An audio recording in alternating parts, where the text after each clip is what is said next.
The second suite in G minor by Jean-Henri d'Anglebert is a fairly extensive work, and because there are several issues I would like to address, I have decided to devote two separate videos to it. In this video, I will present the first four movements, namely the Prelude, the Allemande, and the two Courantes, while the next video will include the remaining four movements, namely the Sarabande, the Gigue, the Gaillard, and the Passacaille. Let's begin with a general description regarding d'Anglebert's suites. All four suites appear in his Pièces de clavecin, published in Paris in 1689. This is a very important publication for several reasons, and I'm mentioning only a couple of them here. First, it contains what is arguably one of the most sophisticated table of ornaments, which served as a model for other composers including Rameau and Johann Sebastian Bach. It is also, at least as far as I know, one of the most beautifully and carefully engraved scores of its time. Let's take a look for a moment at its title page, and we will see some of its other special characteristics.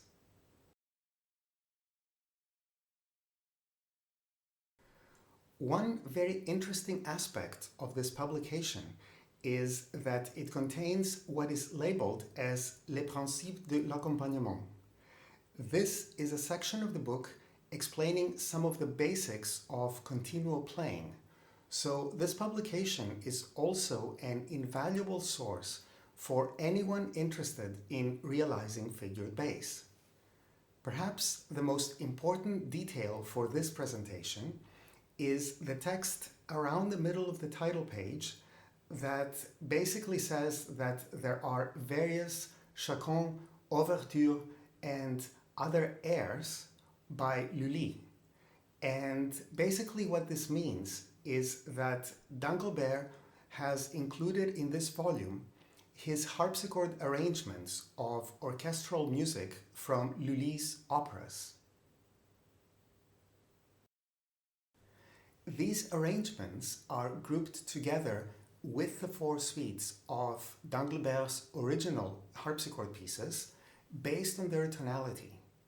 Some of the transcriptions appear after the original harpsichord pieces, but some also appear within a suite. So the pieces I am performing are the 8 original d'Anglebert pieces in G minor. However, it is worth mentioning that his arrangements are also wonderful and imaginative in their own right. Let's look now at the Prelude. Just a quick clarification. When I use terms such as unmeasured or measured or any other similar variant, these are modern terms and don't really have a historical basis. Back then, what we usually refer to as unmeasured preludes were simply called preludes. But I think such terms can be useful because they help in describing and distinguishing different notational conventions, as long as we keep in mind that we are using modern terminology. Some of the earliest and most famous examples of unmeasured preludes are those of Louis Couperin. The distinguishing feature of these unmeasured preludes is that they're notated using exclusively whole notes. If you have been following my channel, it is very likely that you have seen an example of such a prelude, but in case you're unfamiliar with what this notation looks like, here's one example from the Boin manuscript. Since the d'Anglebert prelude we will be discussing is in G minor, this prelude by Louis Couperin is also in G minor. And notice that it is notated exclusively in whole notes. Later generations of French composers that published their music usually adopted a slightly milder version of unmeasuredness. For one thing, we may see a few occasional bar lines, but also there is a variety of note values. So here's what the first page of Danglbert's Prelude in G minor looks like. To me at least, this slightly less unmeasured notation looks a little easier to navigate, and while a lot of details are still left up to the discretion and the imagination of the performer, it is clear that the composer has tried to provide a little more guidance. Now, let's complicate matters a little bit. Back when I posted a video of a Danglebert piece that, depending on which manuscript you're referring to, is called either a Gaillard or a Sarabande en forme de Gaillard, I mentioned that there is a manuscript now belonging to the Bibliothèque Nationale in Paris that most scholars agree is a Danglebert autograph, especially because we find in it the same elaborate system of indicating ornaments that we find in Danglebert's published Pièces de clavecin of 1689. That manuscript contains all three of the unmeasured preludes published in the Pièces de clavecin. So here is the opening of the G minor prelude as it appears in this manuscript. As you can see, in contrast to the published version, Danglebert has notated it using exclusively whole notes. In other words, exactly as Louis Couperin's preludes are notated. The existence of this fully unmeasured version raises two fascinating issues. The first concerns Louis Couperin's preludes. It is possible that if Louis Couperin had the chance to publish his music, he might have also chosen to adopt a slightly more measured way of notating his preludes, just like Danglebert did. The second thing I'm wondering about is whether my conception of this prelude would have been very different had I only known the manuscript version and not the published version. And unfortunately, I don't have an answer to that because I've known the published versions of all three of Danglebert's preludes for so many years that it's impossible to approach them without these preconceptions. Keeping in mind that my performance is based on the published version, I still thought it would be interesting to give you a chance to listen to the prelude accompanied by both scores, and I will explain how this will work later in the video. Especially when it comes to unmeasured preludes, every performer is going to have a distinctive approach, so the following suggestions simply reflect my own personal approach. The first suggestion I would make is something I have also mentioned in previous videos, and that is not to learn such preludes too well. What I mean by this is that while you can work out the technical aspects of this piece so that they don't hinder what you want to achieve expressively, try not to practice the piece so much that you end up knowing exactly what you're going to do when you play it. The idea behind all of this is to not have a fixed interpretation in your mind so that you can react differently every time you play it, as if you were improvising anew each time. Secondly, in terms of an overall tempo, I like to take a somewhat expansive approach, especially because I think this piece has a lot of wonderfully rich harmonies, and I want to take time to savor them. I would like to briefly discuss all four movements I am performing in this video in terms of overall melodic contour and bassline patterns, because I want to give you an idea of some of the ways in which Danglebert provides both continuity and variety in this suite. If we look at the bass line of the prelude, we will see that the first large phrase unit outlines a descending minor tetrachord from the tonic G to the dominant D. Let me show you what I mean.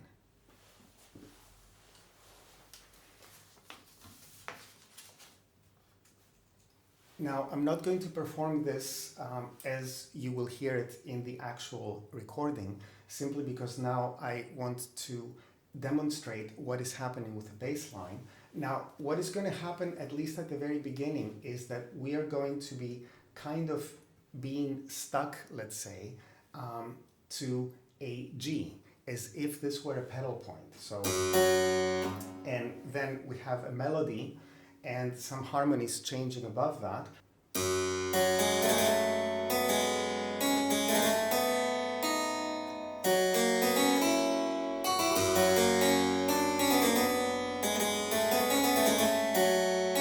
So all of this has been on G, but now we're going to start descending, and notice what's going to happen to the left hand. We have a trill. So here's our F, and then the E flat.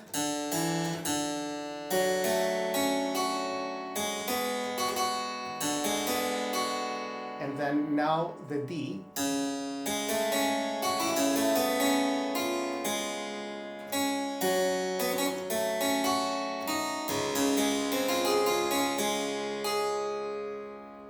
In other words, we have done this.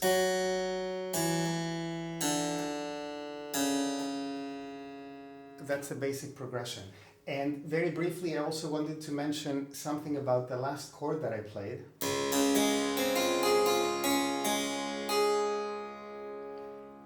Danglebert likes to do this. The idea that you are supposed to get this chord, and then we expect this, kind of a nice dominant, but he's going to complicate it a little bit, because instead of doing, we're going to go.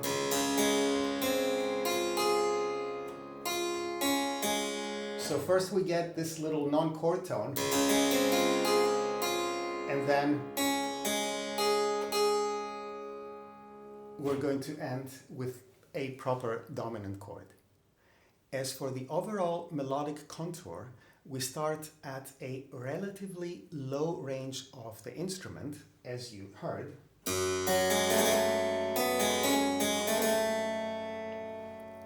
And gradually ascend higher and higher.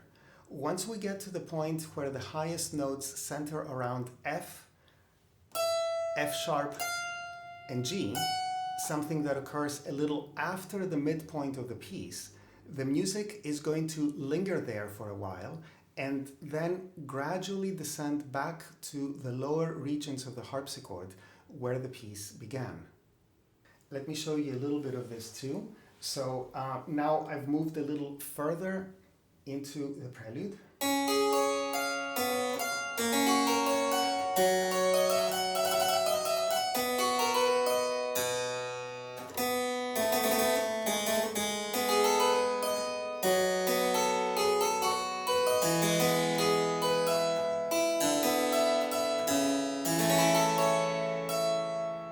Notice here now we have the F, and notice now we're going to start descending.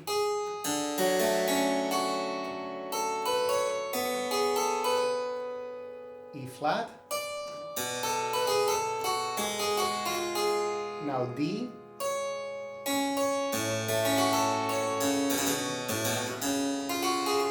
now C,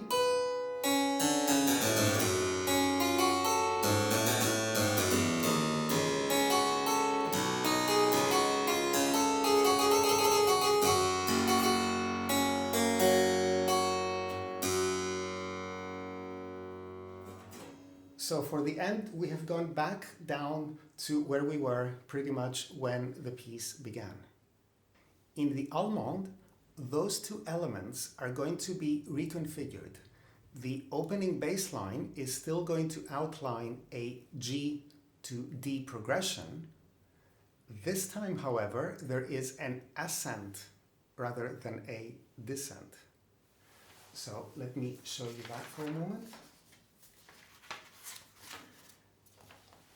Now, if I play the opening, I don't know if you can actually hear this ascent if I play both lines.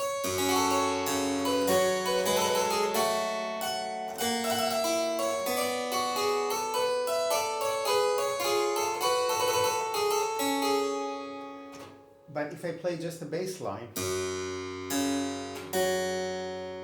and now we have G, A, B flat, B natural, C,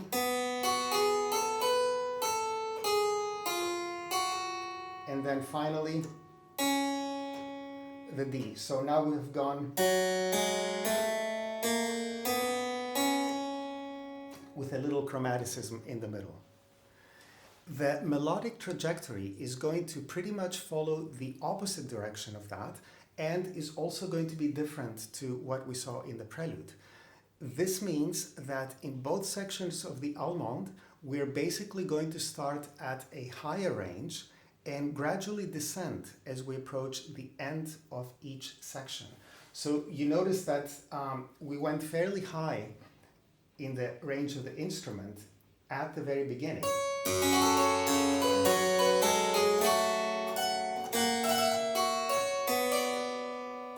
So we're going to start at a higher range, and then when we get to the end,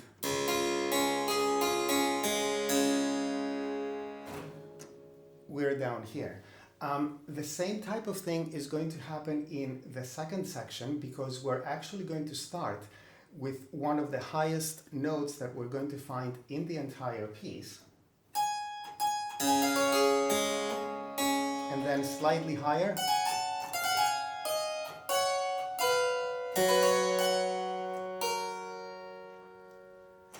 and then at the end of the piece,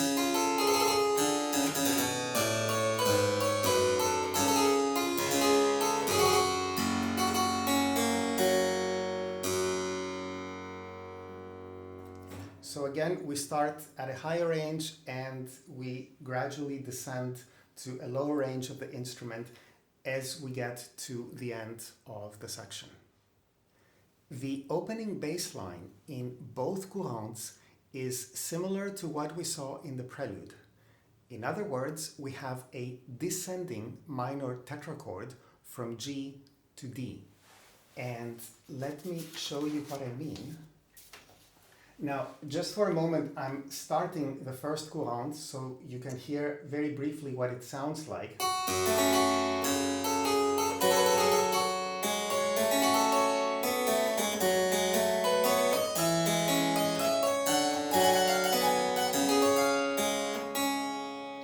And what is happening there in the left hand and the bass line? Yes, we might go higher here for a moment, but notice that the G is always present.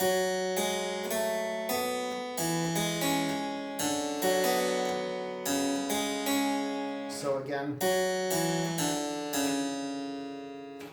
and in the second courante we have something similar again. It may appear as if we're actually ascending, but that's actually the tenor voice.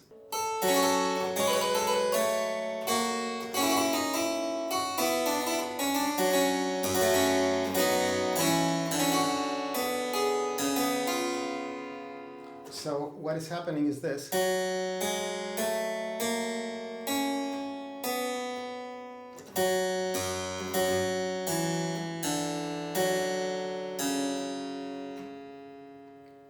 In other words, again, it may appear as if we're ascending, but notice that the G is always present, and then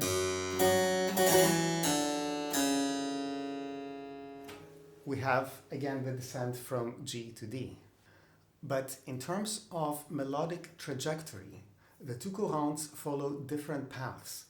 The first one resembles the Allemande in that both sections exhibit a general tendency to start at a higher range and gradually descend. And you probably heard this as I was playing it.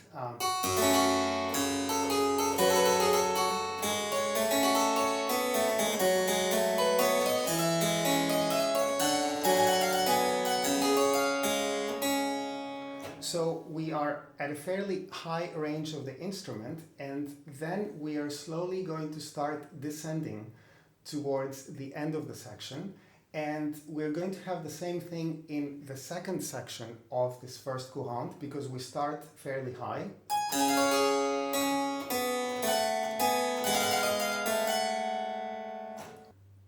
And when we end, we are going to be down here.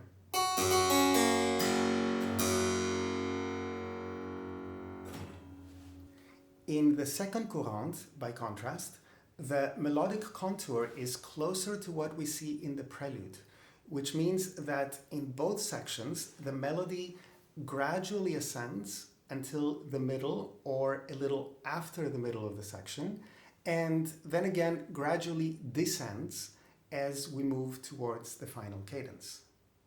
As I mentioned earlier, I wanted you to have the opportunity to listen to the prelude while looking at the two differently notated versions of it. So this is how I will present the first part of the suite. First, you will listen to the prelude accompanied by Danglberg's handwritten, fully unmeasured manuscript version.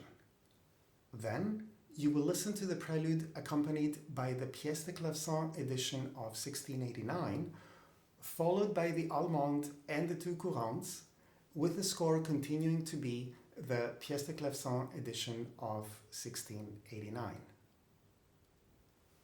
As always, thank you for watching, and I hope you enjoy the performance.